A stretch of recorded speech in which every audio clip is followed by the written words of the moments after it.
नमस्ते दोस्तों। ईरान में आंदोलन हो रहे हैं और ये आंदोलन रुकने का नाम नहीं ले रहे, ये बढ़ते ही जा रहे हैं। दिसंबर 2025 के एंड से शुरू हुए ये प्रोटेस्ट इकोनॉमिक क्राइसिस की वजह से उठे हैं, लेकिन अब ये पॉलिटिकल मूवमेंट बन गया है। लोगों की आवाज सुप्रीम लीडर अली खमीनी के खिलाफ उठ रही है और स्लोगन्स जैसे डेथ टू द डिक्टेटर और पहलवी विल रिटर्न सुनाई दे रहे हैं। दोस्तों, पहले समझते हैं कि ये प्रोटेस्ट क्यों शुरू हुए। ईरान की इकोनॉमी 2024 से ही खराब चल रही है। इन्फ्लेशन रेट्स बहुत हाई है। अक्टूबर 2025 में 48.6% और दिसंबर में 42.2%। ईरानियन रियाल की वैल्यू गिरती जा रही है। 29 दिसंबर 2025 तक एक यूएस डॉलर के लिए 1.5 मिलियन रियाल्स ये रिकॉर्ड लो है। फूड प्राइसेस 72% बढ़ गए हैं। Health goods 50%। लोग बेसिक नेसेसिटीज अफोर्ड नहीं कर पा रहे हैं। ये क्राइसिस की वजह से है। गवर्नमेंट की mismanagement, chronic budget deficits, international sanctions. 2025 में इजराइल के साथ 12 दिन का वॉर सिचुएशन ने इसे और भी खराब कर दिया। यूएस और यूएन ने स्नैपबैक सैंक्शन लगा दिए जो न्यूक्लियर प्रोग्राम और बैलिस्टिक मिसाइल्स पर हैं। ईरान के एलाइज जैसे सीरिया का असाद रेजिम गिर गया जो उनकी ग्लोबल इन्फ्लुएंस को कम कर रहा है। Water crisis, energy shortages, electricity और गैस कट्स लोगों को परेशान कर रहा है। गवर्नमेंट ने टैक्सेस बढ़ाने का प्लान बनाया है मार्च 2026 से, जो और गुस्सा बढ़ा रहा है। प्रोटेस्ट इनिशियली शॉपकीपर्स और बाजार मर्चेंट से शुरू हुए तेहरान में, जो इंपोर्ट्स पर डिपेंड करते हैं। उनके लिए प्राइसेस सेट करना मुश्किल हो रही है। कुछ स्लोगन्स में लोग कहते हैं neither Gaza nor Lebanon, my life for Iran. मतलब गवर्नमेंट फॉरेन प्रॉक्सीज जैसे हिजबुल्लाह और हमास पर पैसा खर्च कर रही है डोमेस्टिक नीड्स इग्नोर करके। एनालिस्ट कहते हैं ये क्राइसिस करप्शन और ऑथोरिटेरियनिज्म की वजह से आया है। प्रेसिडेंट मसूद पेजेस्कियन जो 2025 में इलेक्ट हुए थे, उन्होंने अच्छे गवर्नेंस का प्रॉमिस किया था, लेकिन उन्होंने इंटरनेट सेंसरशिप नहीं हटाए, वाटर इलेक्ट्रिसिटी कट्स हुए और इकोनॉमिक प्रोमिसेस पूरे नहीं हुए। अब ये प्रोटेस्ट मासा अमीनी प्रोटेस्ट के बाद सबसे बड़ा है, जिसमें मासा की डेथ ने नेशन को अनरेस्ट किया था। 28 दिसंबर 2025 को प्रोटेस्ट शुरू हुए। तेहरान के अलादीन शॉपिंग सेंटर और चरसू मॉल में शॉपकीपर्स ने स्टोर्स बंद कर दिए, स्ट्राइक की। Slogan against economic mismanagement. Rial 1.45 million पर डॉलर पहुंच गया। पीसफुल था, नो क्लैशेस।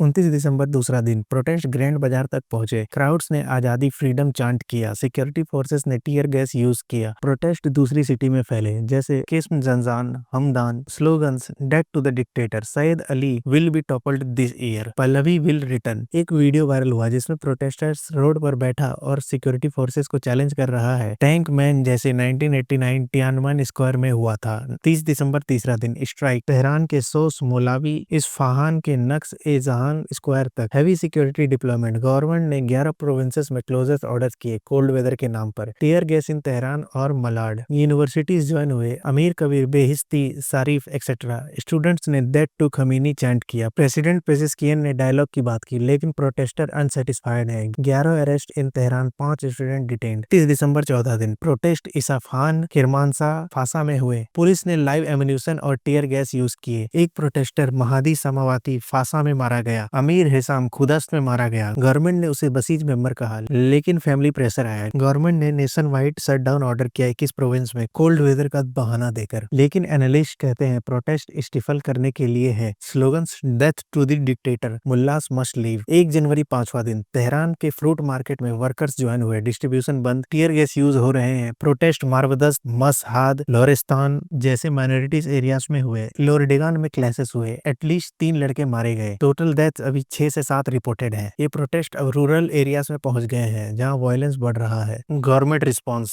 पेजिस्कियन ने लेजिटिमेट डिमांड माना, डायलॉग ग्रुप बनाया, लेकिन सिक्योरिटी फोर्सेस क्रैकडाउन कर रहे हैं। Arrest, tear gas, live ammo. Prosecutor general ने डिसिसिव रिस्पांस की वार्निंग दी। New central bank government appointed, Abdul Nasser Hemmati. लेकिन लोगों का भरोसा खत्म हो गया है क्योंकि पेजिस्कियन सिक्योरिटी फोर्सेस कंट्रोल नहीं करते। अब इंटरनेशनल फ्रंट पर यूएस स्टेट डिपार्टमेंट ने कंसर्न शो किया है, क्रैकडाउन एंड करने को कहा है। यूएस प्रेसिडेंट डोनाल्ड ट्रंप ने 2 जनवरी 2026 को ट्रूथ सोशल पर पोस्ट किया, if Iran shoots and violently kills peaceful protester, the United States of America will come to their rescue, we are locked and loaded and ready to go. Iran के advisers Ali Larijani और Ali Shamkhani ने warn किया कि US interference region को destabilize कर देगा और American interest destroy होंगे। ये बात जून 2025 के स्ट्राइक के बाद है जहां यूएस ने ईरानी न्यूक्लियर साइट्स बॉम्ब किए थे। और एक latest development, Iran ministry of defence export centre ने अनाउंस किया है कि वो एडवांस वेपन्स जैसे ballistic missiles, drones, warships crypto में बेचेंगे टू बाईपास सैंक्शंस। ये वेबसाइट पर है। ये शो करता है सैंक्शन कंट्रीज क्रिप्टो यूज कर रहे हैं ट्रेड के लिए। अब बात करते हैं इसका इम्पैक्ट क्या होगा। पहले इसका इम्पैक्ट ईरान पर इंटरनली होगा। ये प्रोटेस्ट अगर कंटिन्यू हुए तो रिजीम चेंज की पॉसिबिलिटी है, इकोनॉमिक क्राइसिस डिपेंड होंगी और रियाल और गिर सकती है, इन्फ्लेशन बढ़ेगी, गवर्नमेंट क्रैकडाउन से ह्यूमन राइट्स वायलेशन बढ़ेगा, एग्जीक्यूशन और बढ़ेंगे, जेन जी और स्टूडेंट इन्वॉल्व होंगे जो फ्यूचर हॉस्टेज फील कर रहे हैं। अगर प्रोटेस्ट सप्रेस्ड हुए तो शॉर्ट टर्म स्टेबिलिटी लेकिन लॉन्ग टर्म डिसकंटेंटमेंट होगा। रीजनल इम्पैक्ट, मिडिल ईस्ट में इनस्टेबिलिटी, ईरान के प्रॉक्सीज जैसे हिजबुल्ला, हमास, हुतीस अफेक्ट होंगे और ईरान कमजोर होगा। इजराइल और यूएस को मौका मिल सकता है प्रेशर बढ़ाने का। सीरिया के बाद ईरान का इन्फ्लुएंस कम हो रहा है, अगर यूएस इंटरवीन किया तो बॉर्डर कॉन्फ्लिक्ट, मिसाइल स्ट्राइक्स होंगे। तीसरा, ग्लोबल इम्पैक्ट, ऑयल प्राइसेस बढ़ सकते हैं क्योंकि ईरान मेजर एक्सपोर्टर है। सैंक्शंस और वॉर से एनर्जी क्राइसिस हो सकता है। क्रिप्टो मार्केट पर इम्पैक्ट, अगर ईरान क्रिप्टो यूज करेगा वेपन्स के लिए तो रेगुलेशन टाइट होंगे वर्ल्ड वाइड। ट्रम्प के वार्निंग से यूएस ईरान टेंशन और भी बढ़ेंगे जो 2026 इलेक्शन अफेक्ट कर सकते हैं। ह्यूमन राइट्स ग्रुप प्रेशर बढ़ाएंगे, यूएन सैंक्शंस और स्नैपबैक करेगा। ओवरऑल ये टर्निंग पॉइंट हो सकता है ईरान के लिए, या तो रिफॉर्म या तो रिप्रेशन।